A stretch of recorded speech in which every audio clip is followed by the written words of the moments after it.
Welcome to the Flawed, Foolish and Fantastic podcast. Waheguru Ji Ka Khalsa, Waheguru Ji Ki Fateh Ji. Hi, Amritpal Singh. Thank you very much for coming on. You're again one of our guinea pigs. This is our second podcast of the day, and we're trying to do some recordings for the new podcast. It's your second podcast, full stop, of the day. No, it could be another one. Really? Because half of these are going to have outtakes, aren't they? Okay. Could be a third podcast, could be the fourth one.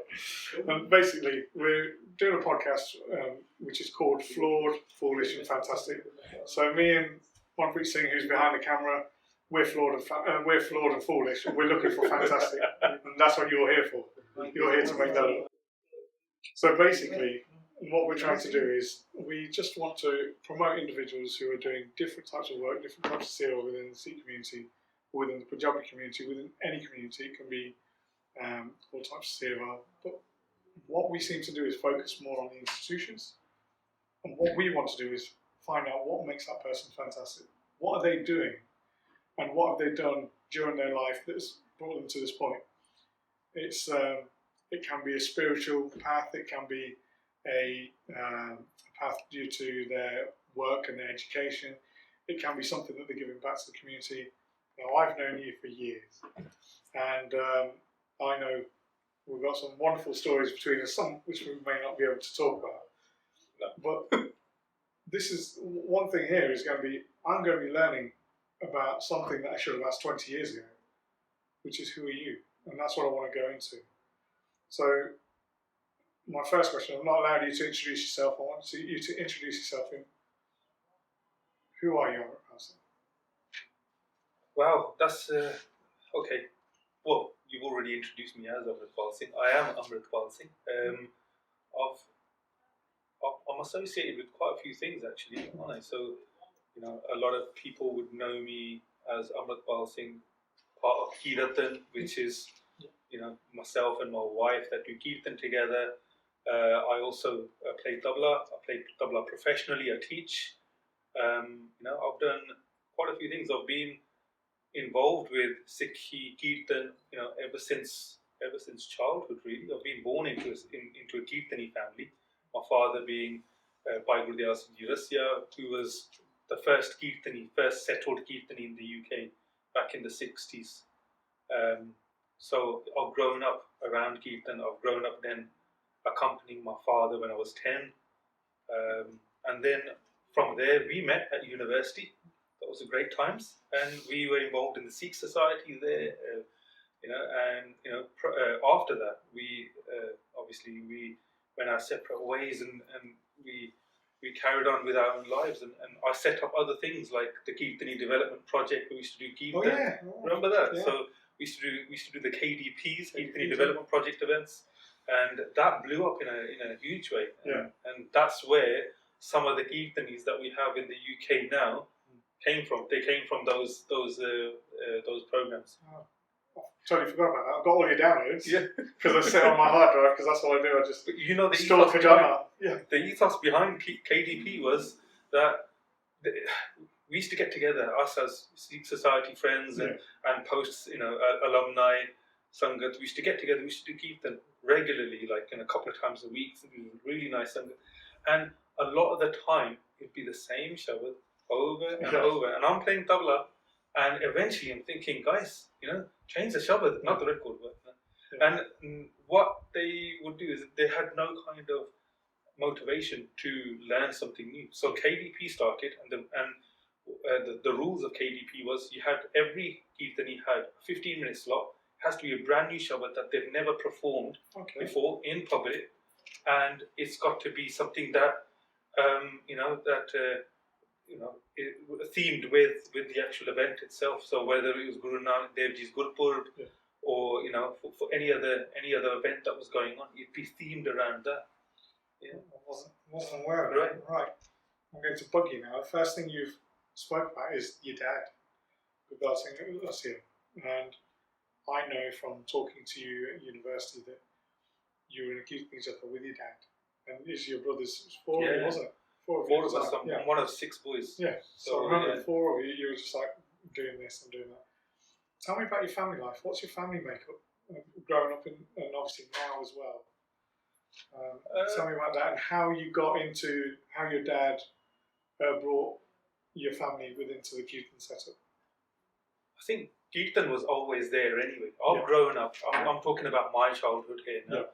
My father was initially, before my brothers were old enough to accompany dad. My father used to do Kirtan with my Masterji, who was playing Jodi at the time. Yeah. And that was an era. That was a totally different era. We're talking 60s to the late 70s and mid 80s, where Kirtan was very traditional. We were looking at Partals, we're looking at Drupad, Ang, Shabads, very old traditional classical style Kirtan that was going on at the time. You know, and it was a totally different era. I've grown up seeing that. I've grown up when Ranswise were not Ranswise that the Kirtani Ranswise were around, which were known as Kirtan Darbars. They were called Ranswise, which would run all the way till Amritpal the next morning. But it was Rag Kirtan, it was all different styles. But Kirtan was running, and I remember going to sleep and in the Darbar and waking up and it's still going on. Yeah. With regards to that, was when you were with your dad, did you not have a specific Gurdwara that you did Kirtan at, or were you travelling? We were travelling all over. Yeah, so we weren't fixed to it because dad was a freelance Kirtani, as you would say. So my father would get a lot of bookings. We were busy all the time. So in terms of my childhood, I didn't get much of a childhood. You know what I mean? So I was going to school and back. Yeah. And then Saturday and Sunday, it was once I started accompanying dad. It was Saturday morning, Saturday evening, Sunday morning, Sunday evening. So the first proper holiday I had was when I got married. Can you believe it? Because we were busy all the time. Yeah. So I didn't get a chance. So the holidays were we've got Kirtan in Norway, or we've got Kirtan in somewhere else, like a different country, and we're catching a flight, and I'd be like, wow, that's my holiday. I remember when you were at uni, you did that. It's like, I've got to go back this weekend, I'm doing Kirtan. I was like, man, I remember being a kid, escorting my parents to markets on a Sunday. At least yours was a lot better than ours. But I can imagine how hectic that was. I can remember how hectic it was for you then. It was incredibly hectic because we were trying to study. Yeah.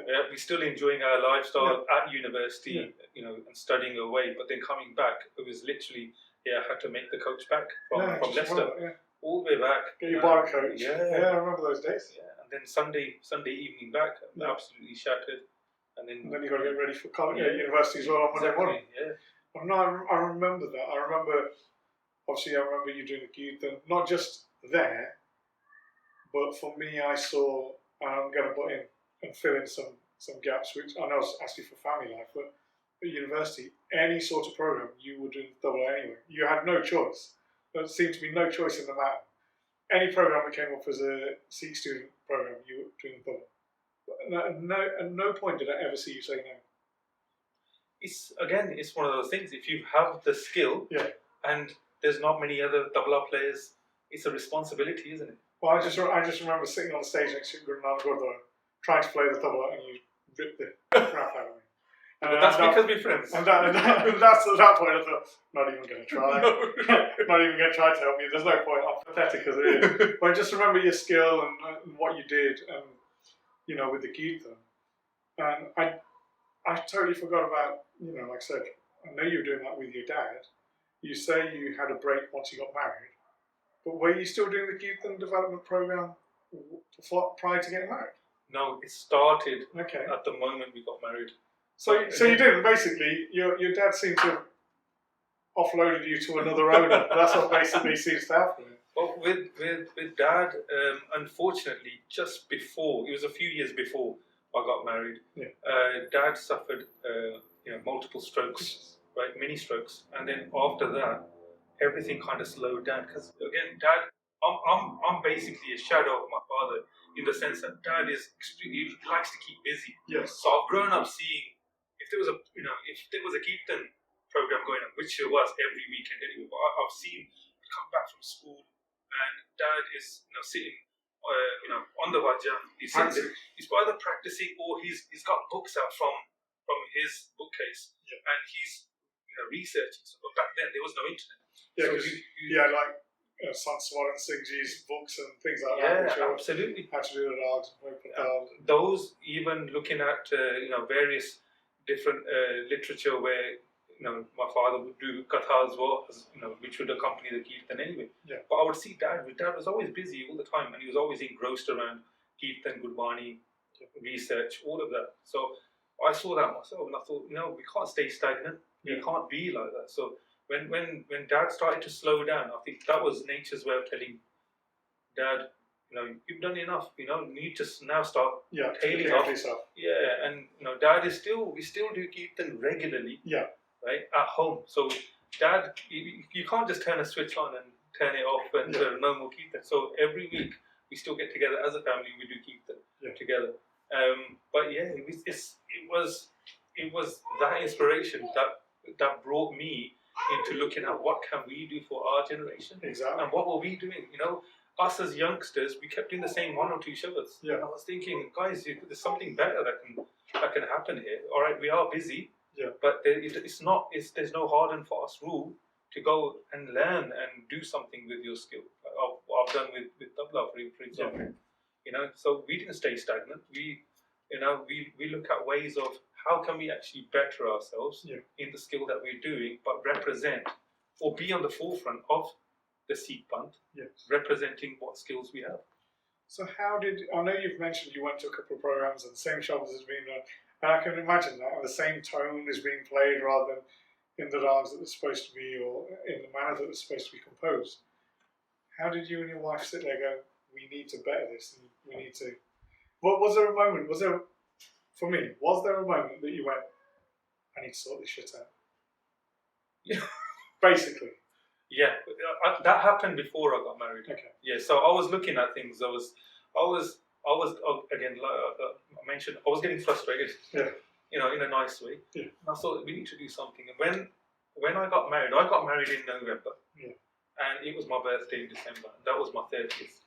Right. And I thought, okay, Jagdeep's like, what do you want to do? And I said, I want to do a Kirtan program, but I want to set something up. I want to have some rules and regulations in. Yeah. Right. So we can see whether people are going to actually come out better, better version of themselves. Yeah. So we set that up and we started at home.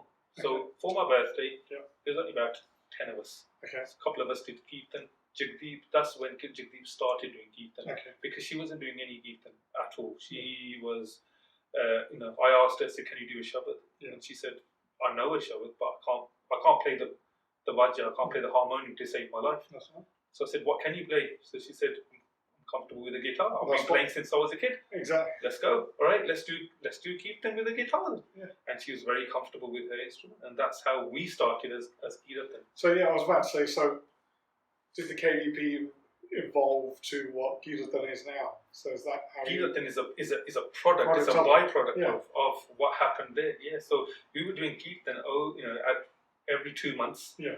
And it slowly grew out of homes. So we started in the first year, started in homes. Yeah. So first program was my birthday. There was only about 8 to 10 of us. Yeah. Second program, I remember it turned into 80. Okay. Right? And I remember it was 80. It was like, wow, okay, this has jumped. And then it at its peak, we were getting about 1,000 people. And we were getting people catching flights from Europe or wherever just to come for the weekend because they were getting a whole...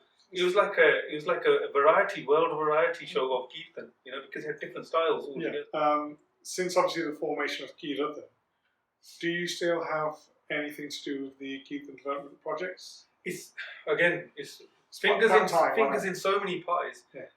Certain things have taken a little bit of a backstep. So KDP is there. Yeah. I did revive it again about 3 years ago. So I'm reviving it, and I'm still looking at various ways to revive it. So, but yeah, it's in the pipeline for 2022 for sure. That's really good. We're looking at this Guru card as well. With regards to your recordings, I know you've got them all over the internet, but have you been approached by any recording companies and things like that with regards to putting something formal out? We've released. I know you've done your own. We're about to release our 4th album now. Right, so there's a lot that we haven't caught up on. Because we download everything. Everything's illegal in my house. Nothing's paid for. We're Sikhs, isn't it? We're tight. Research चंगी तरह भी नहीं कीता. But yeah, we're on our fourth album. Yeah. Our first album was recorded at Abbey Road Studios. Okay. So Deals. that is the best studio in the world. Yeah.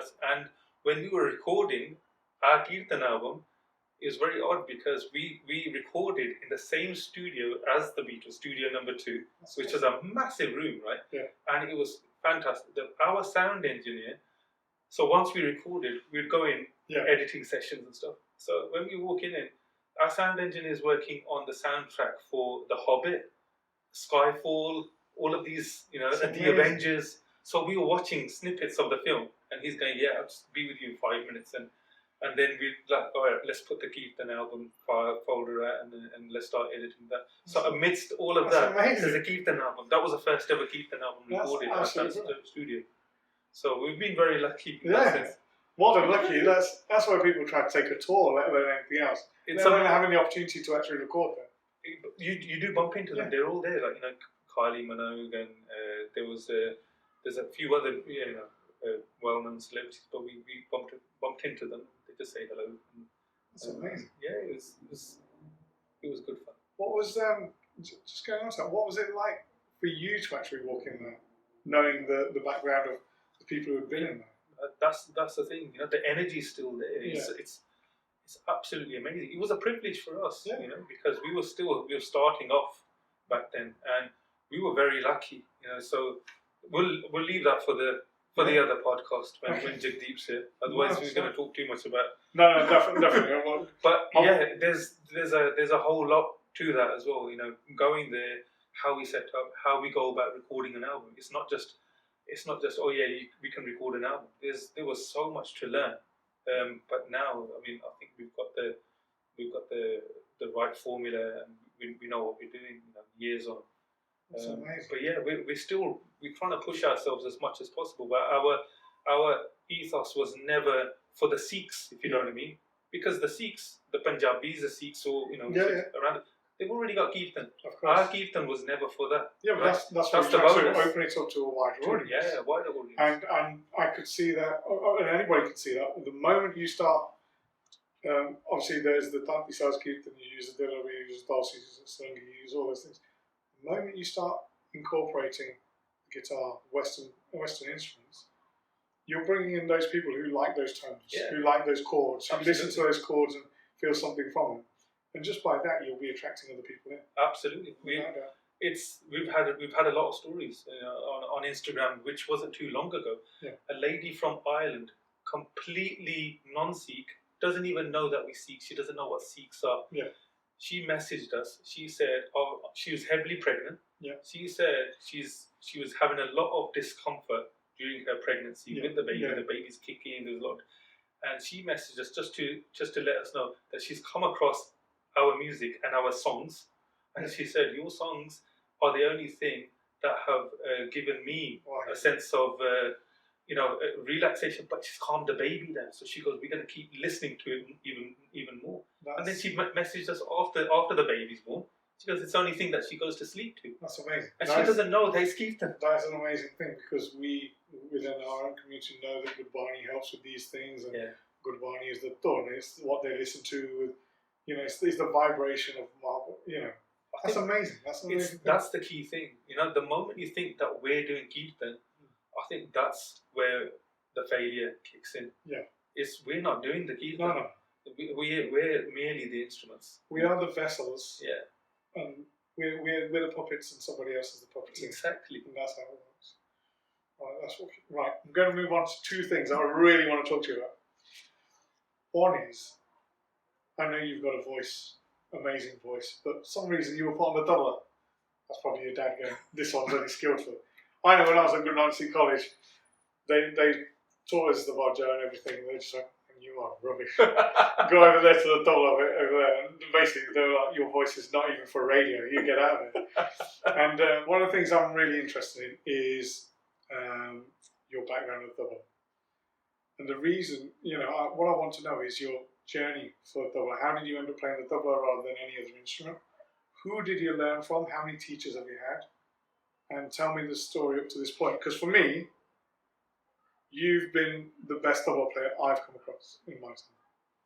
You know, I'd learned from Gurmeet Singh Virdi, I learned from the Raj Academy and other people, but watching you play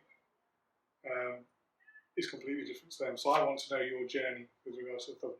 So it just dates back to childhood. Okay. When we were growing up, we grew up in a very different era. Yeah. No technology. We didn't have the iPads. TV programs. Children's programs were seldom. We were watching all kinds of stuff. Yeah. And yeah. So a lot of the time we were just playing with our toys. But in my home, the tabla was lying around. There was a guitar. There was a danpura. There was a banjo. There was my father had a lot of instruments, and they were there. They were there to access. And as we were kids, we weren't told off. But if I'd be running, I'd play in the garden, but I'd run back into my front room. Yeah. The tabla was there, and I'd just have a little bash. But that's one. I played a load of instruments. Okay. So, this is what I want to know about. So I could play all different types of instruments. I have a what they say, that musical ear. Yeah. When you know that there's a tune in your head, you can take it out on an instrument, whether it's a guitar or banjo or whatever. After you say this thing about the instruments, I'm going to tell a story about your musical ear. Oh, right. Go on. So tell me about what instruments did you learn then? I learned a few, but I didn't learn them officially. The only official instrument that I took further to learn was the tabla. Okay. And then Dad knew that I had an affinity towards it. So Dad taught me. Dad was my first so your dad taught you? My dad was, they say, your first ustad, your first guru, that is the one that puts your hands on the instrument itself. Yes. That was my father. So after a couple of years learning, just understanding basic nuances of how to accompany with kirtan, that's when Dad took me further. And Dad said, look, I can't teach you any further. Yeah. Right? So let's take you to someone who can. Yeah. And that was, Ustad Gurmeet Singh Virdi. Oh, is that okay? So yeah, we've got the same teacher, so we're good boys essentially. Yeah, I was terrible. So I was kicked out. I was expelled from high school. Oh, right. So how long did you learn from Gurmeet Singh? I learned all the way till they passed away in 2005, right? And again, it was based around the lifestyle that I had. If I was busy with my father doing kirtan and travelling everywhere, Ustad used to teach over at a place called Midlands Arts Centre, which is called the MAC now over in Birmingham. Okay. And I was, as a kid, I used to go there. So you used to travel from London? No. I was born in Birmingham. Oh my God. Brummie. That explains the problem. I didn't realise that. I've never realised that. I thought you were always from London. No, we moved when I was 10 years old. Okay. But yeah, so whilst I was there for the last, for the last 2 years of my life over in Birmingham, we used to go and see Ustadji over there. Yeah. So on a weekday evening, we used to go and learn. And then things got busy. We moved to London. Yes. So my lessons were seldom, if I bump into Ustadji who was there in the Sangat and I was accompanying my father, he would write me out a lesson there and then. So he'd call someone over and say, give me a pen and paper. So he's watching me, assessing, and then he'd write me out a lesson, put his arm around me, and I'm still about 10, 12 years old, and walk, and he's explaining concepts to me. And then unfortunately they passed away, and that was a huge void in the UK for tabla, because he was one of the most prolific teachers in the UK, taught hundreds of students, and that's when it hit us. It was almost as though, what do I do with tabla now? We've got no one. And at that point, it was suggested there was a few tabla teachers, or tabla masters, should I say, in the world. And they were coming to the UK here and there, and that was an opportunity for us students of Ustadji to find someone else to assist you. And I met my teacher, who is his name is Pandit Yogesh Samsidi. And when I met him, I instantly connected with him. I don't know how or why, but I instantly connected with him, and I've been with him since. And I took the ta'aleem, the learning, to a very deep level. Around about 10, 11 years ago, I undertook a ceremony with my teacher. It's called a Ganda Bandhan ceremony. I've never heard of it. Can you So explain that? Ganda Bandhan ceremony is what the equivalent of the Amrit Sanchar in Sikhi. Yeah. So once you go and you're initiated as an official disciple, they say that you, and there's no difference between you and your teacher and you both It's the same become one. You know? Okay, yeah. So then that's where the Talim goes into a much more deeper level. So, years on, I've been, I'm performing. I play tabla solos in classical form. Yeah, I've seen that. There's six schools of tabla, right? Okay, I didn't know that. Only 6 schools. Delhi, which is one of the oldest. Delhi, Farrukhabad, Lucknow, Banaras, Hajarada, and then you got Punjab. Punjab is also one of the oldest because it dates back all the way to Guru's times, where the Jodi and Bakhawaj were being played during Kirtan. Yes. So I'm part of the Punjab lineage, and my lineage in Punjab, because it branches off into various different masters. So you've heard of Ustad Zakir Hussain. Yeah. So he's the most famous tabla player in the It's world. just his speed of watching. Yeah. He's just an absolute, what do we call he is one of the gods of tabla, if you want to call it that. But his father, one of the greatest legends of tabla. He was one of the revolutionaries of tabla in the 20th century, who is Ustad Allah Khan Sahib, and that was his father. So we're from that lineage, right? And that lineage, again, it has its amazing qualities about it. And last year there was an event which is called Guru Purnima. I don't know if you know what Guru Purnima is. It's a celebration of Guru. Yeah, it's a celebration, and you pay homage to your guru, and that can be in anything. You could be a flute teacher. Yes, same with you do that when you learn your Sankhya and your Granths, your Vedanta Granths. So the teacher who taught you pay homage to the knowledge that they passed to you in that manner. And you would pay homage in various different ways. And in the Indian classical music world, you pay homage by you play.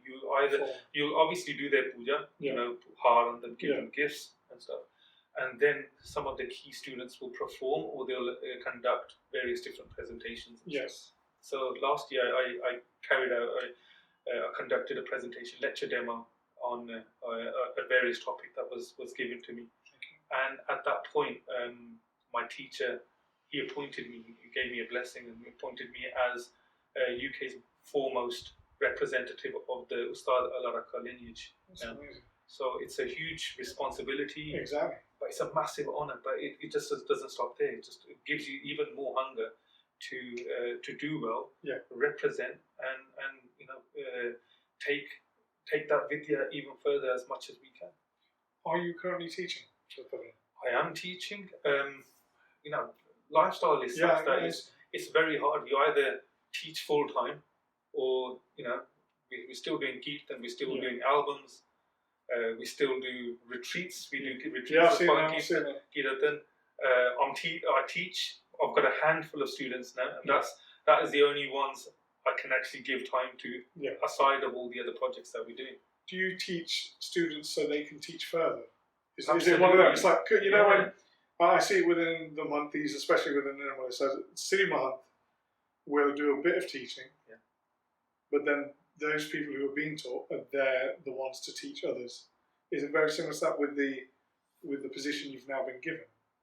I think it's not even so much with the position that I've been given. I think it's more the fact that the way we've been taught, we're always going to be a reflection on our Ustad, our Gurus, right? Yes. So if they're teaching wholeheartedly, then you're going to do exactly the same. And if they're not doing that, or there's a bit of, snidey behaviour, then the students tend to adopt these kind of things. Practices, We've been very lucky because with our teacher, with our Guru, he openly teaches. So what was amazing, or what was equally as shocking to me, was he was teaching something to me, and then later on there'd be a solo in the evening, and I would see my teacher performing exactly the same thing that he just taught me, and I thought, wow, am I even capable, or even do I deserve that? Yeah, but it's the fact that he wasn't hiding anything from No. you. And that's what I mean. That's a good teacher, where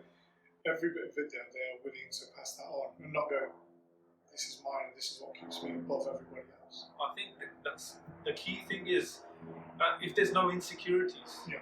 then you should not be hiding anything. Exactly. He always tells me, and he's told other people as well, if you're going to teach someone, Of course. right? So open your heart and teach them wholeheartedly, and if they stay, they stay. If they don't, they will have other commitments, which is which does happen in today's generation, unfortunately. But yeah, with the ones that are there, we teach with that preemptive mindset that you have to pass that lineage on, because we're not here. Yeah, we're not here for long. So what can we pass? Is it something that you've considered performing? I know you lot perform, you lot do all sorts of things, but you've seen like the Darbar performances and things like that. Is it something that you get an appeal for people outside of our community?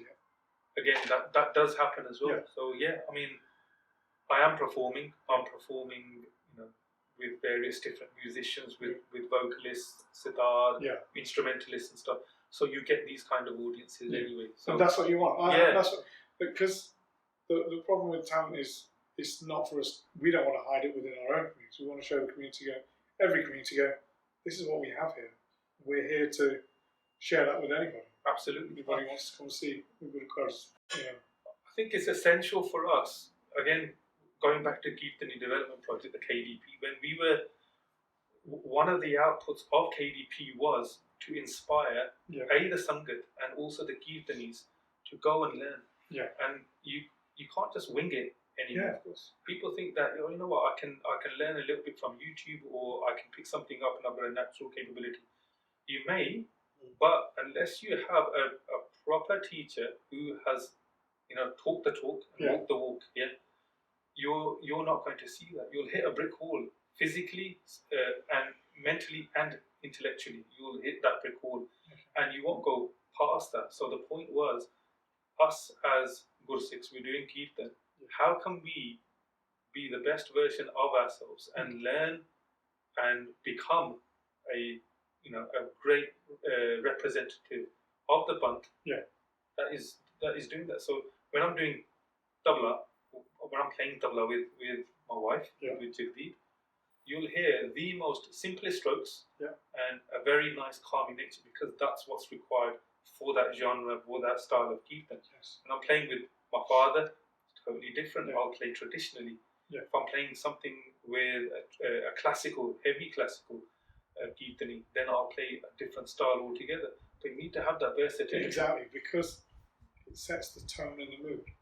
The main thing is, the Bani is the most important part of Kirtan. So who are we to try and showcase ourselves? And if I'm starting playing all my delegates and there's and stuff like that with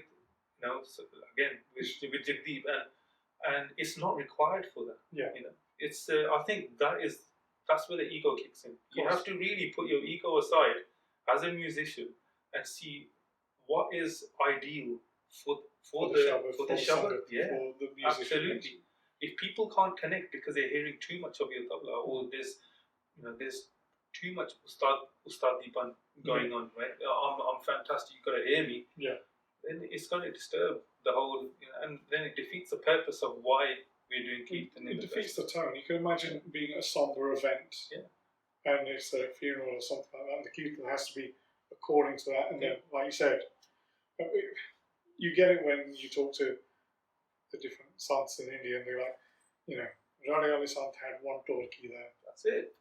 And then you get the modern day sants who have 10 torki, and you can't hear anything. You can't hear. It's just torki and chimti. You can't hear what's being said, what the Barney's verse is, or anything like that. Well, what does that do? It doesn't give anything to anybody. Somebody might rock their head because they like the beat of what's going on, but they haven't got that there. And the essence, like you said, is to help compose that mood that the Gurbani is bringing. Absolutely.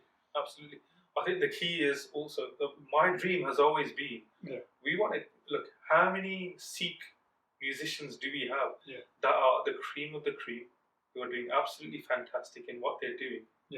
in Sikhi. Yeah. You know, in the Sikh Panth, we don't have many. But what No. we want to do is, my dream was, we have the best of the best. Yeah.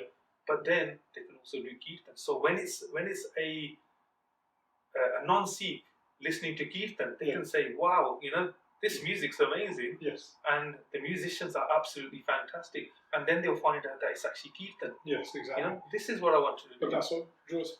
They say even in Japji Sahib, you know, a person who comes in Sikhi says Gurumukh Nadan, Gurumukh Vedan, Gurumukh Veswai. The first thing is Gurumukh Nadan. So the Gurumukh joins because of the kirtan. Yeah.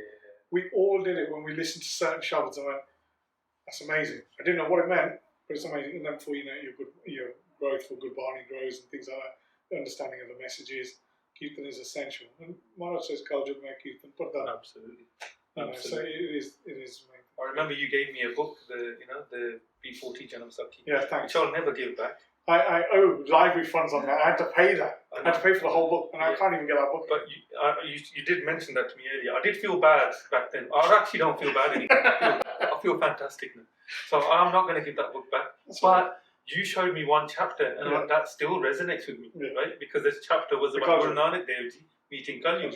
And Kalyug is saying, "I'll make you, Guru Nanak Dev Ji, I will make you the master of my yug." And Guru Nanak Dev Ji says, Maharaj says, "Moti ka mandar in Sri Rag, the first chapter that phase is that one. There you go. Yeah, so they said there are two things that are going to save my Sikhs, because Kalyug said that nothing's going to come out of my kabja. Right? Exactly. And Guru Nanak Dev Ji said, it's going to be two things, Kirtan and Katha. It's going to save my Sikhs. Those are two things. Kaljug mein Kirtan pradhan. And then it says, you know, like Katha as well, Sukhmani says, Satyatam Harki Katha. You know, so those things, Gurbani's mentioned these things that are going to save us. And they're essential to, I think, a Sikh spiritual path. Those things are massively essential. As much as Seva Simran is, as much as Sant Sapai, there's this yin and yang complex that's always there. And also, as Kirtanis, we're not performers. You know, we need to get that thing out of our head as well. Yeah. Yes, we're doing Kirtan, and we've got this stage area, which again, I think that came later. We weren't that whole setup. I don't think that was around back then. You know, everyone was facing Maharaj. Towards Maharaj. And Maharaj was in the middle. Which is very similar to what you still see at Akankirtani Smargams. Yes. You see, there is no stage being used. The Akankirtani Smargams, especially when I went to some of the camps and things like that, everybody's facing towards Maharaj. Yeah. Kirtan is being performed towards Maharaj. It's being dedicated towards Maharaj. Then you don't have Kirtanis. Exactly. The whole Sangat are Kirtanis. Yeah, exactly. You know, this is where it becomes very, very much profound. You know. Who are your inspirations with regards to tabla? I have loads. You know, with tabla is, again, going back to my father. My father has always been a huge inspiration, because my dad, when he used to do kirtan, we weren't doing kirtan with just, you know, like Kerwa, and we were doing kirtan in very big tals, you know, ek tal or you know, jay tal, which is 13 beats, odd different tals, and I'd be put on the spot. It'd be, you know, Dad sometimes wouldn't tell me that I'm doing that, so I have to quickly figure out what it was and then play something. You know, so I had that kind of push from my father, and then, you know, my teachers as in Ustad Gurmeet Singh Ji and my teacher now. He's one of the biggest thinkers at the moment that we have. He's like, what I would say is he's like a human algorithm at the moment. So he's not stagnant in his tabla. He's constantly evolving and thinking. So he's moving those goalposts for us. What I like about him, he's left-handed as well. He's left-handed. So when I saw him with you on a video, when you were performing together, I was like, something's wrong here. And mentally, obviously, I'm thick, so I was just like, oh my God, he's left-handed. It's not often you see a lefty-handed performer. And the speed that he was going at, I saw the 6 of them perform in India with like you were saying. Saw the 6 of them, so they were swapping the beat. So from next person, I watched that, and I was just like, it's amazing. And his tabla is the only one that's the other way around. He's like left-handed. I'm just like, it shows how rare he is within the 6. As well. But I mean, it doesn't take anything away. No, nothing at all. He's just left-handed. That's all. But the thinking and everything is exactly the same. Tabla aside, the next thing I need to talk to you about is the star. all I remember in university is you mocking my Dastar, which is completely fine because it is jiggy all the time. But I just remember you going, "Where's your thing on your Dastar? Where's your point on your star?" How do you get your pug so perfect? It's simple. I wear a gold pug and I run into a corner very fast. Yeah. That's all I do. Well, I'm going to try that. If I come out in a coma tomorrow,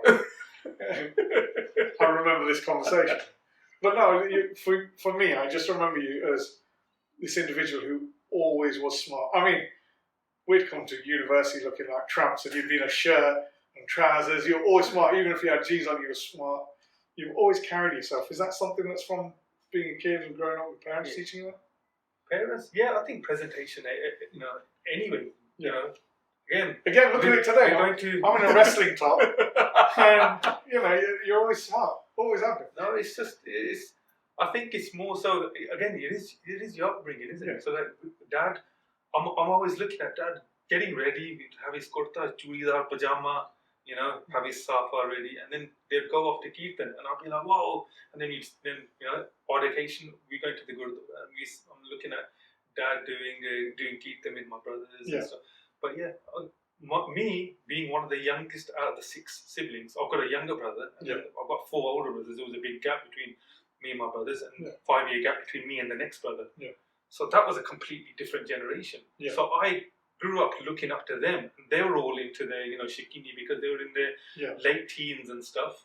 So they were doing all of this, dressing up and, obviously the testosterone is kicked in that kind of age. So they're all, they're dressing to impress. So I used to grow up looking up to them and say, I want to be just as smart. That makes sense. Right? But I had a very bad period, man. Well, I need to see pictures of that period, because I just remember you being smart at university. I remember every time I've seen you being smart. When you're performing on stage with your wife, you're smart. When you're with your stars, you're smart.